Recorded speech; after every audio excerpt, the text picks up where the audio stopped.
उत्तर प्रदेश के कानपुर में अभी अपहरण और हत्या की गुत्थी पूरे तौर पर सुलझी भी नहीं थी कि एक और अपहरण की वारदात से उत्तर प्रदेश दहल गया है। उत्तर प्रदेश का पूर्वी इलाका जिला गोंडा, जहां पर एक बड़े व्यवसायी के बेटे का अपहरण किया गया है। पान मसाला व्यवसायी के बेटे का अपहरण हुआ है। व्यवसायी के 6 साल के बेटे को अगवा किया गया है। अगवा करने वालों ने 4 करोड़ रुपयों की फिरौती मांगी है। करनैलगंज कोतवाली क्षेत्र के कस्बे की वारदात बताई जा रही है। सरकारी कर्मचारी बनकर के ये किडनैपर वहां पर पहुंचे थे। व्यवसायी के घर मास्क वितरित करने का झांसा दिया था। व्यवसायी की तहरीर पर जांच में पुलिस जुटी हुई है। तो ये जो तस्वीर आप देख रहे हैं इस मासूम की, दरअसल इसी का अपहरण किया गया है कि व्यवसायी का ये बेटा है और अपहरणकर्ताओं ने 4 करोड़ रुपयों की फिरौती मांगी है। तो उत्तर प्रदेश में एक के बाद एक जिस तरीके से आपराधिक घटनाएं सामने आ रही हैं, इस बीच में कोरोना काल के बीच में जाहिर तौर पर प्रदेश के अंदर इन तमाम घटनाओं से, वारदातों से हड़कंप सा मचा हुआ है। और ऐसे में पुलिस की कार्यशैली भी सवालों के घेरे में इस वक्त दिख रही है कि कानून व्यवस्था को लेकर के जो जिम्मेदारी पुलिस के अधिकारियों पर है वो कहां पर है, क्यों इन तमाम चीजों के बीच में अंकुश नहीं लग रहा है अपराध की घटनाओं पर। हमारे सहयोगी जिला गोंडा से राजकुमार फोन लाइन के जरिए जुड़े हुए हैं। राजकुमार, अब क्या है पूरा मामला अब तक का ताजा अपडेट के साथ में, क्योंकि इस मासूम का अपहरण कर लिया गया, व्यवसायी से रेंसम की मनी की डिमांड भी की गई है। पुलिस की तफ्तीश में क्या आ रहा है? देखिए, पुलिस फिलहाल अभी इस पूरे मामले पर बोलने से बच रही है। वो कैमरे के सामने कुछ बोलने को तैयार नहीं है, लेकिन जो परिजन आए हैं, परिजन पूरी तरह से दहशत में हैं। उन्हें खौफ है। दरअसल पुलिस ने पहले ही परिजनों से ये बताया था कि अगर आप कहीं किसी तरीके की बात करोगे मीडिया में या और लोगों से, तो कहीं ना कहीं जो बच्चे की जान है उसको खतरा हो सकता है। इसके लिए परिजन पूरी तरह से दहशत में थे। हालांकि अब वो मीडिया के सामने आए हैं और उन्होंने कहा है कि उन्होंने एक तहरीर दी है और जो अब जानकारी मिली है कि उससे एफआईआर भी दर्ज कर लिया गया है। पुलिस जो बच्चे के राजकुमार, ये अपहरण किस दिन का है, किस वक्त और कैसे हुआ, क्या कहना है परिजनों का, घर वालों का? देखिए जी, ये बताना चाहेंगे कि ये घटना करीब 1:35 की है। लेकिन न तो परिवार वाले दहशत में थे, उन्होंने पुलिस को नहीं सूचना दी। और जब 2 घंटे की देरी से जब पुलिस को सूचना भी मिली, तो कहीं ना कहीं पुलिस ने भी इस मामले को छिपाने का प्रयास किया। तो जिसको लेकर के हालांकि अब जो जानकारी मिल रही है, पुलिस जो बच्चे के पिता को लेकर के अलग इस बात को लेके वहां उसके साथ पुलिस अपने साथ लिए है कि कहीं ना कहीं फिर जो अपहरण करता है वो संपर्क करेंगे, उनको ट्रेस किया जाएगा। पुलिस ने कई टीमें, यहाँ पर एसपी ने टीमें लगा दी हैं, जिसको लेकर के कि अगर वो फिर कहीं संपर्क करने का प्रयास करता है तो उसको कहीं ना कहीं धर दबोचा जाए। जी, राजकुमार, मैं आपको करेक्ट करूं, मैं जब्बार आपसे सवाल कर रहा हूं। ये जो स्थिति है इस वक्त, घटनाक्रम क्या रहा, परिजन क्या कहते हैं? क्योंकि कोरोना काल के बीच में मास्क का बहाना लेकर के वो लोग मास्क वितरित करने आते हैं, उसके बाद में अपहरण होता है। घटनाक्रम है कैसे, कौन लोग थे, कितने लोग थे, कैसे हुआ, घर के अंदर पहुंचे, क्या हुआ? देखिए, वो दरअसल पुलिस सीसीटीवी में भी खंगाल रही है और जो सीसीटीवी मिला है अब तक, जो ऑनलाइन टीवी के हाथ लगा है, उसमें स्पष्ट दिख रहा है कि जो 2 लोग थे वो बच्चे को साथ में लेके कार की तरफ ले गए हैं। पहले अपहरणकर्ता हैं, वो उसके एक व्यापारी के घर पहुंचते हैं और उनसे बाकायदा बात करते हैं कि हम सैनिटाइजर और मास्क वितरण करने आए हैं। बाकायदा उस परिजन, उनके जो परिवार के मुखिया हैं, उनका नंबर लेते हैं और बाकायदा पूरी डिटेल नोट करने के बाद ये कहा जाता है कि आप किसी को भेज दीजिए, गाड़ी के पास सैनिटाइजर और मास्क है, वो मैं आपको दे दूं। परिजन जो है वो बच्चे को भेज देते हैं। दरअसल 8 साल का बच्चा है, उसको गाड़ी के पास भेज देते हैं और वहीं पर जो अपहरण करता है उस मौके का फायदा उठाकर गाड़ी में बैठाकर वहां से तुरंत रफू चक्कर हो जाते हैं। अब राजकुमार, इसका मतलब यह है कि उन अपहरणकर्ताओं ने इस व्यवसायी की पहले रैकी की होगी कि ये कितने बड़े शख्स हैं, कितना ज्यादा पैसा ये दे सकते हैं, यानी कि पूरी प्लानिंग के साथ में इनके बेटे को किडनैप करने के लिए पूरी साजिश रची गई।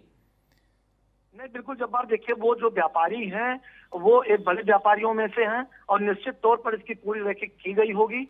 लेकिन वहां पर जो व्यापारी हैं उनसे जब हम लोगों की बात हुई है तो वो यही कह रहे थे कि भैया हमारे पास आए हैं और हमसे भी मुलाकात हुई तो यही चीज उन्होंने कहा कि मैं सैनिटाइजर और मास्क वितरण कर रहा हूं, जिसको लेकर हम लोगों ने भेज दिया कि बच्चा है अभी ले आएगा, लेकिन इसके बाद फिर वहां से लेकर के वो गायब हो। निश्चित तौर पर देखिए कि जो परिजन दहशत में थे, 2 घंटे के बाद पुलिस को जानकारी भी मिली।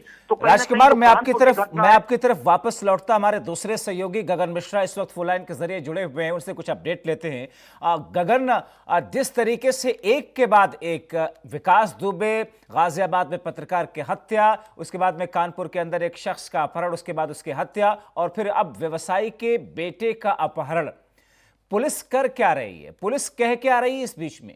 पहले हम ये अपडेट दे दें कि सीएम योगी आदित्यनाथ ने इस मामले को काफी गंभीरता से लिया है और पूरे मामले में एसटीएफ को लगा दिया गया है और एसटीएफ की एक टीम गोंडा के लिए रवाना हो चुकी है। और दूसरी बात जो आपने सवाल पूछा वो बिल्कुल वाजिब सवाल है। लॉकडाउन के दौरान पुलिस अपनी पीठ थपथपा रही थी खुद से कि उसने इतने लोगों को खाना बांटा, अपराध के आंकड़े कम हुए हैं, लगातार कई दावे किए जा रहे थे, लेकिन लगातार वरिष्ठ अधिकारी सीएम योगी आदित्यनाथ को गलत सूचनाएं पहुंचा रहे थे, किसी प्रकार से सही इनपुट नहीं दी जा रहे थे। उसका खामियाजा अब कानपुर में भुगतने को मिला, गाजियाबाद में और गोंडा में, क्योंकि जिस तरह से आप देख सकते हैं कि अपराधियों के जो हौसले बुलंद हुए हैं, क्योंकि पुलिस का इकबाल लगातार घट रहा है। विकास दुबे प्रकरण में पता चल गया कि जब असली मुठभेड़ होती है तो पुलिस के जो दावे होते हैं वो कैसे खोखले साबित होते हैं। गाजियाबाद में एक पत्रकार एक शिकायत दर्ज कराया जाता है, शिकायत नहीं दर्ज होती है, अपराधी के हौसले बुलंद होते हैं, गोली मार दी जाती है और गोंडा में एक 6 साल के बच्चे का अपहरण कर ले आते हैं अपराधी और पुलिस देखती देखती रह जाती है। इस साफ तौर पे पुलिस का इकबाल खो चुकी है और अब अपराधियों के हौसले बुलंद है। विपक्ष लगातार इसीलिए आक्रामक है योगी सरकार पे, क्योंकि अपराधी ऐसे कृत्य कर रहे हैं और पुलिस की लचर जो कार्यशैली है वो सामने को देखने को मिल रही है कि लगातार कानपुर, गाजियाबाद और गोंडा में इस तरह की घटनाएं अपराधियों के इकबाल बुलंद कर रहा है। और जो पुलिस का जो एक लोगों के बीच भय होना चाहिए था, जो कुछ समय सरकार के आगे 2 साल तक जो अपराधियों में भय था एनकाउंटर का, वो पूरी तरह से दूर हो चुका है। क्योंकि उसका कारण है कि पुलिस जो मुठभेड़ दिखाती है वो मोबाइल लूट के लुटेरे होते हैं, वो चोर होते हैं, वो ट्रक लुटेरे होते हैं, वो अफीम बेचने वाले होते हैं। जो बड़े अपराधियों होते हैं उनके एनकाउंटर नहीं किए जाते हैं। उसी का खामियाजा कानपुर और गाजियाबाद अब गगन, जैसा कि आप बता रहे हैं कि एसटीएफ की टीम इसमें गठित कर दी गई है, आप सीसीटीवी कैमरे का जिक्र हो रहा है, क्या उस सीसीटीवी कैमरे में उस गाड़ी का नंबर सामने नहीं आया? क्या उस गाड़ी के मालिक तक अब तक पुलिस खोजबीन नहीं कर सकी?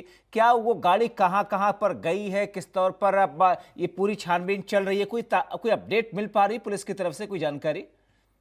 देखिए जब्बार, क्योंकि कानपुर में पुलिस की लापरवाही के चलते एक युवक की हत्या हुई है जिसका अपहरण हुआ था, उसमें क्योंकि पूरा पुलिस जिस तरह से कार्रवाई कर रही थी, जिस तरह से लचर लापरवाही कर रही थी और जिस तरह से अपना इनपुट मीडिया से शेयर कर रही थी, वो खामियाजा भुगतना पड़ा। अब इसी के चलते काफी सतर्क है पुलिस और एसटीएफ। गोंडा की जो घटना है उसमें फूंक फूंक के कदम रख रही है, किसी प्रकार की कोई ऐसी सूचनाएं बाहर नहीं आने दे रही है जिससे अपराधियों को टेलीविजन के माध्यम से कोई बातचीत पता चले या उनके खिलाफ क्या क्या कार्रवाई की जा रही है पुलिस की तरफ से। गगन, हमारे साथ में समाजवादी पार्टी के नेता और प्रवक्ता अनुराग भदौरिया जी फोन लाइन के जरिए जुड़े हैं।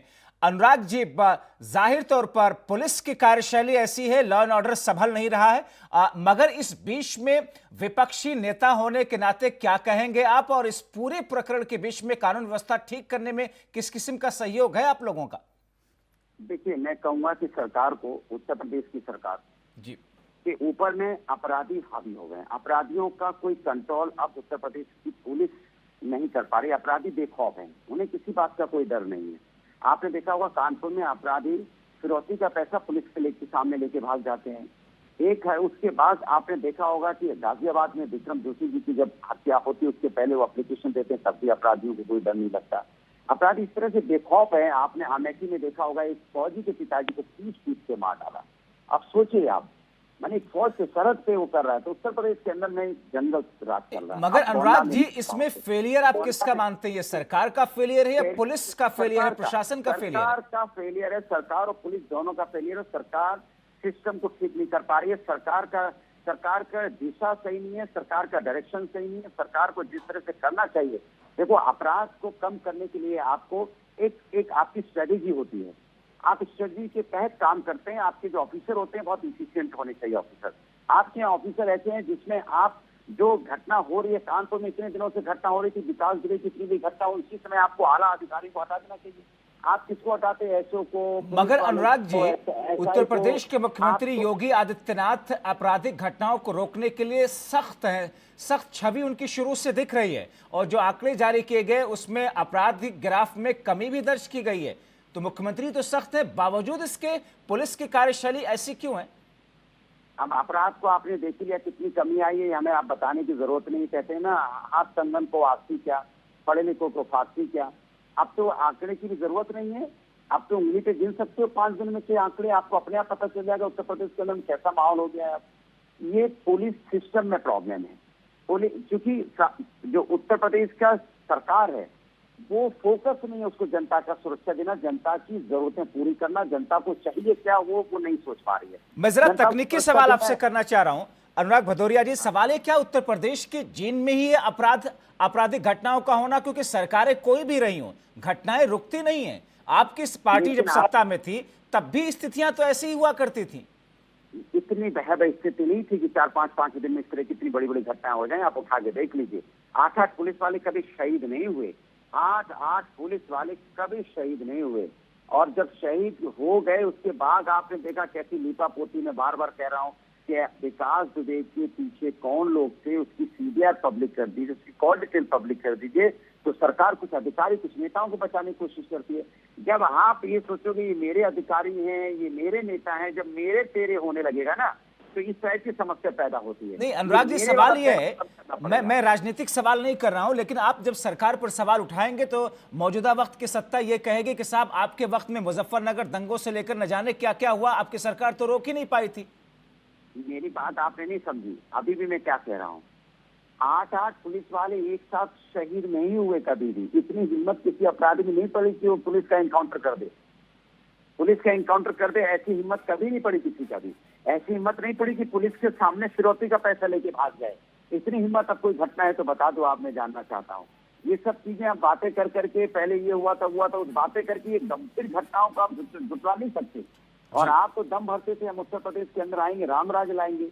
क्या उत्तर प्रदेश? चलिए, बहुत शुक्रिया अनुराग भदौरिया जी, R9 टीवी के साथ आप जुड़े और आपने अपनी बातें रखी। लेकिन जिस तरीके से हमारे दो सहयोगी भी हमारे साथ में जुड़े हुए थे, राजकुमार जिला गोंडा से और लखनऊ से गगन मिश्रा, आप दोनों लोगों का भी बहुत शुक्रिया। लेकिन जो स्थिति दिख रही है, ये एक्सक्लूसिव जो तस्वीरें आप देख रहे हैं, सीसीटीवी फुटेज है जिसमें ये आप वो तस्वीरें दिख रही हैं जिसमें उस बच्चे का अपहरण किया गया। बच्चा उनकी गाड़ी के पास में जाता है और अपहरणकर्ता उसका अपहरण कर लेते हैं। ये स्थिति दिख रही है। लेकिन आइए आपको सुनवाते हैं इस पूरे मामले में जो जानकारी सामने आई है, जो बयान दिया गया है, क्या है।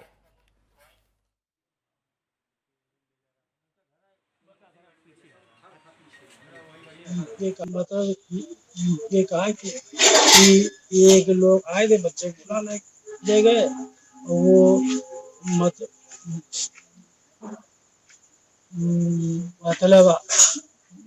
मतलब है कि उसको मास्क देने के लिए कहा। तो मतलब वो मतलब है कि चला गया वो। आपने FIR करी?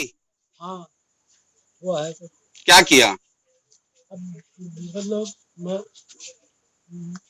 मतलब हमारे जो बेटे हैं वो मतलब है कि उन्होंने करा होगा। तो सवाल ये है कि हो क्या गया है उत्तर प्रदेश को, ये जनता पूछ रही, क्योंकि पुलिस की जो कार्यशैली है उस पर लगातार सवाल उठ रहे हैं।